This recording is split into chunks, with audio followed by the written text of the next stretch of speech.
What's up everyone, John Render from Techno Buffalo here with a full review for you of Verizon's latest flagship. This is the Droid DNA. This guy's packing a 1080p display, quad-core, 2 gigs of RAM, Android 4.1 Jelly Bean, Beats audio, and so much other goodness under its tiny little thin package. Let's go ahead and dig in and see if this is the super phone to grace your pockets for the next 2 years.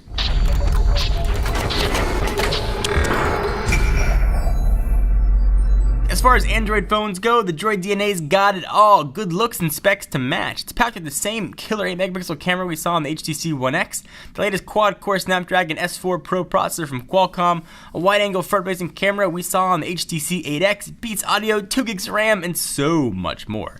But it also has 2 hardware specs, one good and one great, which really stand out. First, it's got a crazy sharp 1080p HD display, first of its kind on the US market with a pixel per inch count of 440. That's sharper than any other smartphone you can currently buy. The phone only comes to 16 gigs of storage. That's fine if you're a cloud-based kind of person. Industry is certainly moving that way, but it's not that much storage. That's especially true if you actually want to take advantage of that gorgeous 1080p display by storing full HD videos on your phone. It seems really silly, but we learned that Verizon was the one who didn't want the additional storage. So for whatever reason, you can't thank HTC for that hardware mishap. HTC has long built its Verizon Droid branded devices with the focus on making them look somewhat like sports cars, and DNA is really no different.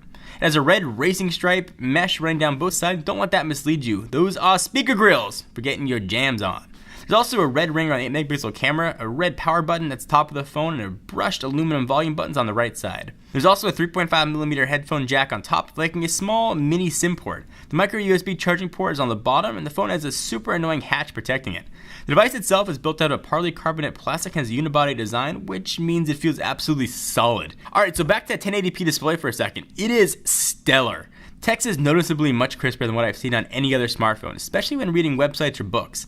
It's also really bright, easy to read on direct sunlight, since it utilizes LCD3 technology instead of Super AMOLED.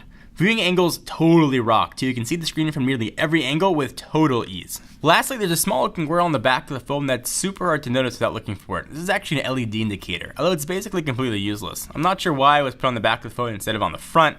It lights up green, but just barely bright enough to see. When a new message, call, or email comes in, again, no idea HTC decided to put the LED notification where it is, but there you have it. Alright, I ran the full quadrant benchmark, which we usually do for all high-end Android smartphones, to see how the Qualcomm Snapdragon S4 processor stacked up against the competition.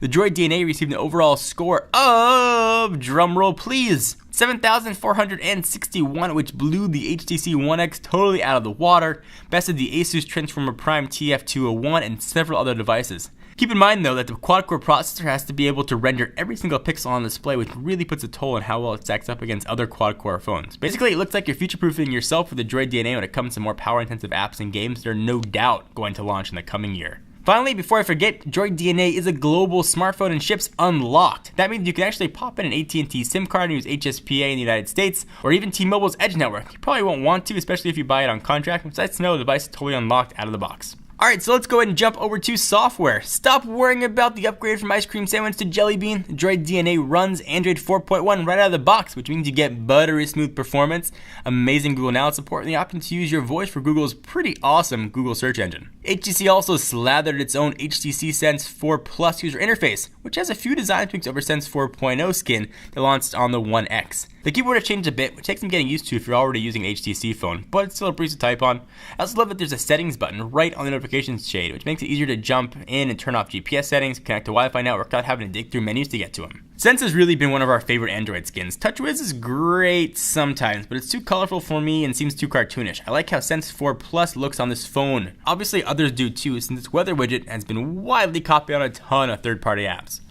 My big beef though with the current UI setup is that there's a small tab at the bottom right hand side of the main menu for Verizon apps. I suppose this is good for Verizon subscribers that are new to smartphones and don't know where their phone is capable of, but it's loaded with tons of bloatware, including VZ Navigator, and really guys, it's time to kill VZ Navigator. You can get it for free with Google Maps. Amex service, My Verizon Mobile, Verizon Tunes, Vivendi a game, a demo for Reign of Amira, Visual Voicemail, NFL Mobile, and a ton of other stuff you're probably not going to use. Sense 4 Plus also allows you to manage multiple photo galleries across third-party apps, which is pretty cool. You can view the files stored on your phone as well as those from Microsoft SkyDrive, Dropbox, Facebook, Flickr, and Picasa. Similarly, we also saw this in Sense 4. Beats Audio support is integrated with third-party music applications, such as Spotify, which appear under the music menu. Alright, let's talk about camera. HTC really put a focus on camera quality. We introduced the HTC One X, which remains my favorite mobile camera to date. Like that phone, the Droid DNA could snap photos in rapid fire, and I mean crazy stupid rapid fire. HTC said that it changed the default settings to save 20 pictures while snapping quickly instead of 99 because users were snapping so many photos so quickly they were consuming almost all their space. But you can always adjust that in the settings, however. I also love you can take pictures while recording videos. If you're at a baseball game trying to film a home run, you can quickly snap the shutter button to grab photos right as the batter swings. Pictures were pretty much on par with what we saw with HTC One X and the One X Plus. I generally think they're pretty close to what I received on the iPhone 5 too. Colors look great, flash doesn't blow too much image out, and the images look fantastic on the gorgeous 1080p screen. Likewise, the phone is capable of recording 1080p video, and for the first time you can actually view it back in 1080p glory right on your smartphone, which is super awesome. Alright, next let's talk about call quality, data, and battery life. Calls on the Droid DNA were solid, and what I've experienced with other HTC smartphones, I wasn't really blown away, but I didn't have any issues either. It works well, no white noise, no drop calls. That's going to depend on where you are, but if you're looking for a good phone, this will definitely do it for you. Data speeds on Verizon's 4G LTE network were pretty solid and usually fell around 15 megabits per second on the downside and close to 12 on the up, and those are crazy fast. Certainly it's going to vary though again depending on where you are.